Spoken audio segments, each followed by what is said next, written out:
Hey fam, how's it going? Welcome back. So today I want to talk about uh, one of the symptoms that and I know many other people with transverse myelitis have, and that is in regards to the ability to regulate our body temperature, whether it's from working out, sleeping, and you're about to see my baby girl possibly come. But you know what? If I waited for every opportunity where these little ones would let me record, I would never record. So I'm gonna try to get through this to see with her.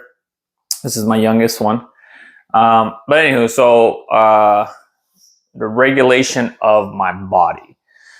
So yeah. Oh look, can you say hi? Can you say hi?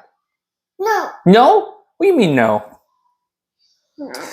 So we lack an ability, people with transverse myelitis and many other possible neuromuscular conditions.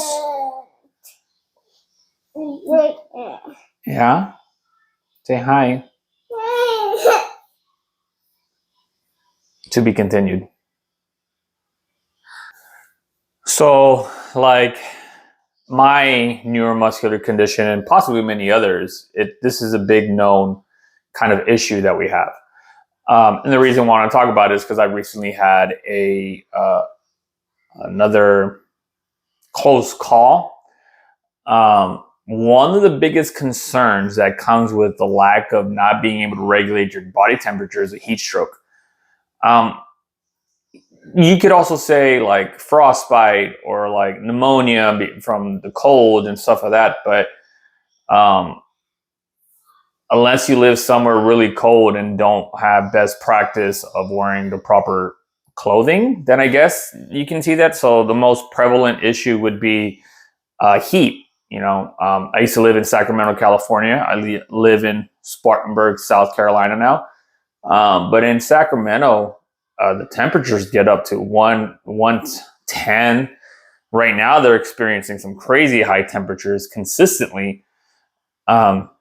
So when I first got diagnosed with transverse myelitis back in 2019, that wasn't known that I was going to have an issue with the regulation of my temperature. That's something that we had to, figure out the hard way. And the way that we ended up actually figuring out that I was having that deficiency in my body was I used to have really long hair. And anytime I went outside, I just kept getting nauseous, feeling sick, dizzy, pale, and we just could not figure out what it was. And then when I finally, this is after I got released from the hospital, after I got released from PT when it said you're good to go to continue your therapy in an outpatient and or the gym. I finally got a neurologist assigned to me, and I was explaining him my condition, and he quickly said, "Oh, your hair's too long. You have thick, black, wavy hair, and that's generating too much heat. You must not have the ability to regulate your own body temperature." And that's when we figured out that was a serious cause. And he told me, he was like, "You need to be very careful. Your body's not going to show the normal signs of it cooling off, sweating. That's the body cooling itself down." I was not sweating. Previously, I was not a heavy sweater. Even before my medical condition, when I wasn't sweating, when I was walking around outside with my kids, with my wife, going, doing whatever I needed to do in the outdoors in the heat, I didn't think twice. So if you are an individual who just got diagnosed with transverse myelitis and you didn't have that sweating issue, that should be a red flag for you to pay attention to. Just because you're not sweating now and didn't sweat before transverse myelitis doesn't mean you're in the clear. So please, please, please take care of yourself in the heat. So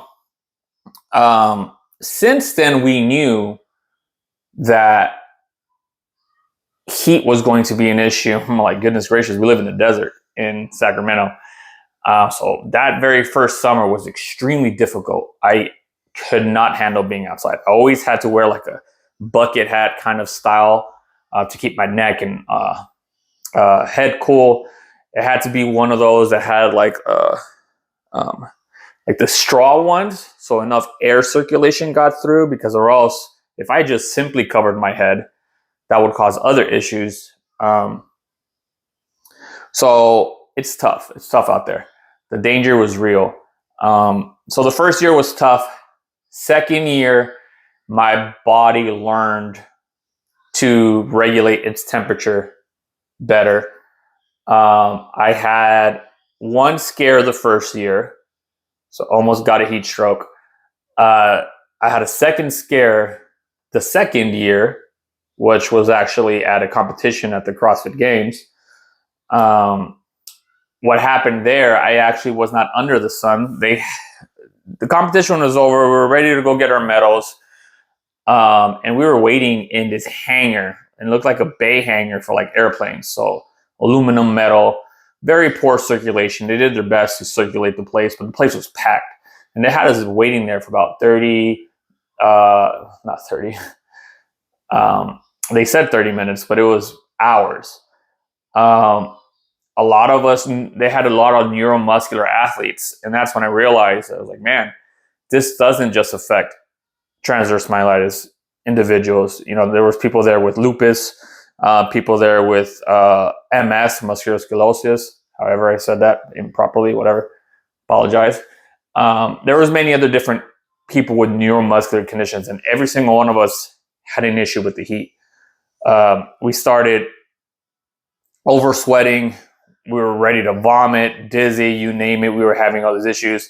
I finally stopped one of the people and said, hey, you need to get us neuro athletes out of this hangar, or we're walking out, because we are in danger right now.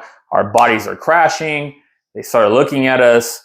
They didn't know what to do. And I was like, well, I'm taking my people and we're leaving. And you guys are just going to have to find us. You know, they didn't want us to leave because, you know, they were ready to, they were starting the ceremony. So anywho, that was the second one. And then the third one was just recently last week. It's been a while since I had an issue with heat. I'm going to go over the situation that just recently happened, and then also kind of the tips on how I grew my body tolerant to the heat. Because you just can't run away from it. The sun is out there. You can't escape it. So we went on a family vacation. My family and I, and my wife's side of the family, we met up in Florida. We had an amazing time. We were out there for about 5-6 days. Third day in, I'm a pretty routine person. This medical condition has forced me to be a routine. You find out what works for you and you stick to it. Don't let no one change it without consulting your team. If you have a team of trusted medical doctors, or even like trusted family members, because there's family members that, you know, are trying to help you, but they don't know what they're talking about. So I've developed my own eating routine of what I have to do every morning. And one of those is like, as soon as I wake up, I consume 8 to like 16 ounces of water just from the get-go. You wake up dehydrated sometimes, whether you have a medical condition or not, you just do. So, and then that's way before I do my coffee. I have my breakfast, whatever. You know, I followed all the normal things I've done for the last 3 years. So everything started normal. I had no reason to feel like that day was going to be something different. So I ended up going to the beach. Well, my wife and I go into the ocean. Very nice, beautiful waters in Florida. I recommend you checking it out. And cool, calm, collected. Nothing's really going on. You know, we decided to walk back to the kids. My kids were with my oldest child and with my brother-in-law and sister-in-law, my brother-in-law. Right, we're cool. Then as soon as I step out of the water and I step into the sand, I start feeling all the symptoms. Nauseousness, started feeling dizzy, and I'm brown, okay? If I don't look brown, that's a problem. And my wife was like, you look horrible. You look pale. my wife is a reactive person. So just seeing her trying to regulate her reaction to not try to panic, to stress me out or the kids, try to control the environment, I realized like, okay, this is serious. So the game plan was developed. Water, they got me some water, try to drink that as best as possible. I try to stand up. That was a no-go. So the next steps were we either A, call the ambulance, or B, figure out a different game plan. So after I drank the water and I was like, no, that's not good. We remembered that just a couple meters away was the wash-off station where nice cold water. So that's what we did. So my wife helped me, with all our kids, my nephews, my brother-in-law. We made our way up the stairs, up to the washing area. And I got under a cold hose and then just washed myself off and I just stayed in that water until my skin color returned back to brown. And I felt better enough to walk another few more meters. It was maybe 1,000. We were maybe 1,000 meters away from the beach. So the condo where we stayed at wasn't very far. So, after we were done with the cold water, we went to go ahead and we walked back to the condo. My wife showered me. She clothed me. Like, this is real. Like, my body was shutting down. Heck, on the way home, my right leg muscles were spasming and shutting off. My nervous system just was slipping out. And she fed me. I had some carbs, more water, and I went to sleep. Took a nap, woke up, good to go. And then the rest of the days were like nothing ever happened. The body bounced back. I knew what my wife and I knew what we had to do. We had to plan. We figured it out. It was an unfortunate experience, but we continued with the vacation. It continued to give me more gratitude, to be appreciative of the time that I do have with my children, the health that I do have, and even more gratefulness for my wife and for my family that was willing to also take our kids. And it's like, hey, you go take care of your husband, do what you guys got to do. Let us know if you need anything. Sounds good. So that was just recently. So far, since I've had transverse myelitis, I had 3 close calls. Seems to be roughly one every year. So what do you do, right? You have a medical condition, you have transverse myelitis. You may know that you have a deficiency or issues with the heat, or you may not. Like, unfortunately, you won't know until you have a close scare. These are the plans that I've put in place along with my wife. Is like, one, if it's a new environment like South Carolina for us, I don't go and venture off when it's hot outside on my own. I just don't. It doesn't matter if I had 140 days of not showing any issues with the heat. Like, you just don't. You need to be smart. Take care of yourself. So moving out here, South Carolina, new climate. It's hot out here too, but it's humid. Apparently humidity is good with my legs with transverse myelitis. I'll go over that. I'll be a video for another day of reasons why I moved to South Carolina and the reasons why humidity is good for me. So during the whole trying to figure out South Carolina, how my body responds, I am not alone outside at all. Either my oldest is with me or my wife. Like, those are the 2 people I have set in place of like, you need to pay attention to my body, to my symptoms, because my body may not be talking to me, but you can probably see something that I can't. So that's number 1, put that in place. You don't venture off in the heat on your own. Like, just don't do it. It's very dangerous. It would save your life if you have somebody with you at all times. Number 2, you can't run away from the heat. If you live in an environment that's very hot, or you just don't spend too much time in the heat, the thing with transverse myelitis that I've learned is that you have to challenge it. The more you challenge it, the more it forces your body to try to resolve whatever deficiency your body is going through. Best way I can explain that is like physical training athleticism. The more you lift and the more you practice lifting, the stronger you get. The more you run, the more you practice running, the faster you will get. The same thing with transverse myelitis. If you just let it dictate your life, easier said than done. Okay, I know, I live it, I get it. The more it's going to control your life. So what I did, I was like, you know what? One, at that time, I had no plans of moving out of moving out of California, moving out of Sacramento, California. I was like, there's no way around this heat. They're just not. Is I would slow and steady, just spend more time outside in the heat. Be cautious of how much time. Track that data. Data is important for us. Data is huge. If you're not data driven, I recommend you become data driven for your recovery. It is key. So that's what I started doing, is just reintroduce my body more to the heat, more different scenarios, safe scenarios, okay? Safe scenarios.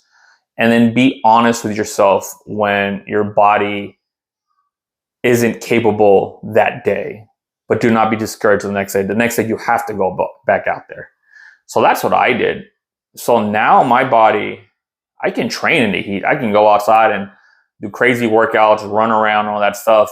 Yes, there's a lot of prep work before that. Like if I know I'm going to go train outside, I'm like dehydrating, like I'm hydrating like crazy before.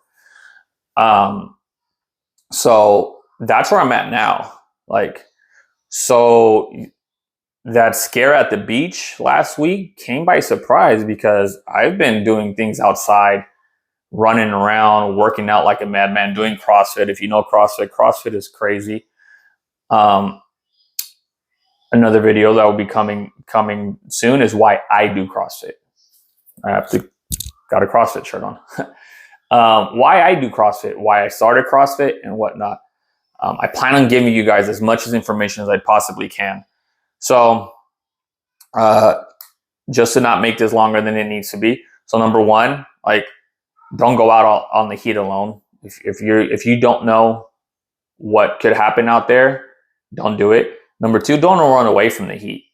Slowly and safely with that trusted person, trusted family member, friend, introduce your body to the heat, to outdoor activities. And number three, your nutrition. Okay. This third part is going to be key for everything for your recovery. Nutrition, it's our America's biggest flaw is our nutrition. That's a bold statement, but I'm gonna stick to it. The less healthy you are, the more likely you're gonna continue to struggle to recover from transverse myelitis, from neuromuscular diseases, from just anything. The more unhealthy you are. I'm not saying size, okay? I'm not saying fat, skinny, thick. I'm saying unhealthy. So the more unhealthy your heart is, your lungs are, your internal organs, because of what you eat, how you sleep, the amount of like technology you consume, all this is part of your nutrition. I consider what you see as part of your nutrition. It's weird, but it's anywho. So all that is important. So the more that I am in lock with my nutrition, the more I'm staying hydrated, the more I stay away from all these other beverages. So I'm going to be, don't hate me for saying this, but I only drink water, coffee, and iced tea, unsweetened iced tea. The South is trying to convert me to drink normal sweet tea. I do it from time to time, but I try to stay away from it. But that's it. I don't drink any sodas. I don't drink any juices. Both juices I make that I could make from scratch, or like juices you sell in a bottle, because it's. I care about my recovery, and I'm sorry, but the stuff you are eating could be contributing to why you're not recovering or not seeing any issues. So those are the three. Okay, I wanted to share that. Hopefully that was pretty clear.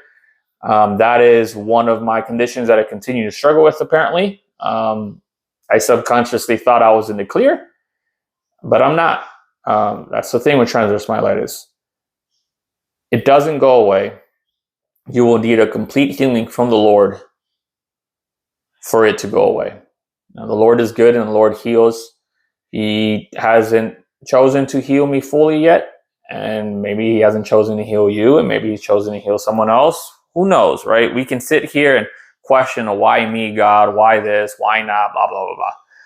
But it doesn't change the fact that we have a responsibility to our family, to ourselves, to our medical condition, to be safe outside in the heat, to not be afraid of the heat, to conquer it, and to master our nutrition. So those are 3 things. I appreciate you for tuning in. If you found this information good, go ahead and like, subscribe, share. Your comments are encouraging me to keep doing this. So please comment. Please let me know if you want to know more information. If you want to get in contact with me, please do it through my Instagram at jcruzg_adaptivefam. That is my IG. Message me through there.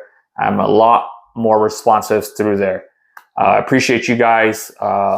Pray for me and my family, and let me know how I can be praying for you. Love you guys. God bless you. I'm out.